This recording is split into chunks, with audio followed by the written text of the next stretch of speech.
ഒരു സാധാരണ ഉപ്പിൻ്റെ പാക്കറ്റ് ദേശ് കാ നമക്, അതായത് രാജ്യത്തിൻ്റെ ഉപ്പ് എന്ന പേരിൽ പ്രശസ്തമായത് എങ്ങനെയാണെന്ന് നിങ്ങൾ ചിന്തിച്ചിട്ടുണ്ടോ? ഇന്ന് നമ്മൾ സംസാരിക്കാൻ പോകുന്നത് ടാറ്റ സോൾട്ടിൻ്റെ കഥയാണ്.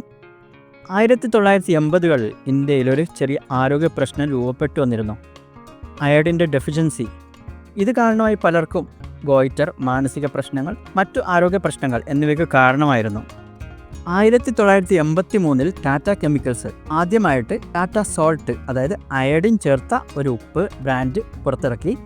അയഡിൻ്റെ കുറവ് പരിഹരിക്കാനും ഇന്ത്യക്കാരുടെ ആരോഗ്യം സംരക്ഷിക്കാനുമായിട്ടുള്ള ഒരു ബോൾഡായിട്ടുള്ള സ്റ്റെപ്പായിട്ടാണ് ഇത് കരുതപ്പെടുന്നത്. അതുകൂടാതെ ശുദ്ധതയും ടാറ്റയുടെ വിശ്വസ്തതയും ഈ ഒരു ബ്രാൻഡിനെ ഒരു റവല്യൂഷൻ തന്നെയാക്കി മാറ്റി. സോൾട്ട് ഇൻഡസ്ട്രിയിൽ ക്വാളിറ്റിയുടെ ഒരു ബെഞ്ച് മാർക്കായിട്ട് മാറി ഈ ടാറ്റയുടെ ഈ ഒരു ഉൽപ്പന്നം.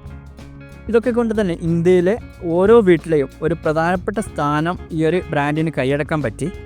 കാലം മാറി വന്നതിനനുസരിച്ച് ഇതൊരു ആരോഗ്യവുമായി ബന്ധപ്പെട്ട കാര്യം മാത്രമല്ല, നമ്മുടെ ട്രഡീഷൻസും നമ്മുടെ ഫെസ്റ്റിവൽസും കിച്ചനുമായി ബന്ധപ്പെട്ട ഒരു പ്രധാനപ്പെട്ട ഒരു ഉൽപ്പന്നമായിട്ട് മാറി ഈ ഒരു ബ്രാൻഡ്. നമ്മുടെ രുചികരമായ ഭക്ഷണത്തിലെ ഒരു പ്രധാനപ്പെട്ട ഇൻഗ്രീഡിയൻ്റ് ആയിട്ട് മാറി.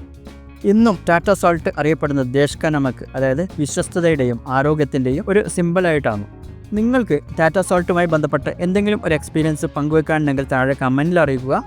അപ്പോൾ നമ്മൾ ഇന്ന് പരിചയപ്പെട്ടത് ഇന്ത്യയിലെ പോപ്പുലറായിട്ടുള്ള മൂന്നാമത്തെ ഒരു ബ്രാൻഡാണ്. നിങ്ങൾ ആദ്യമായിട്ടാണ് ചാനൽ കാണുന്നതെങ്കിൽ ചാനൽ സബ്സ്ക്രൈബ് ചെയ്ത് വെക്കുക. ഇതുപോലുള്ള വീഡിയോസ് ഇഷ്ടമാണെങ്കിൽ വീഡിയോ ലൈക്ക് ചെയ്യുക, കൂട്ടുകാർക്ക് ഷെയർ ചെയ്യുക. നമുക്ക് അടുത്ത വീഡിയോയിൽ കാണാം.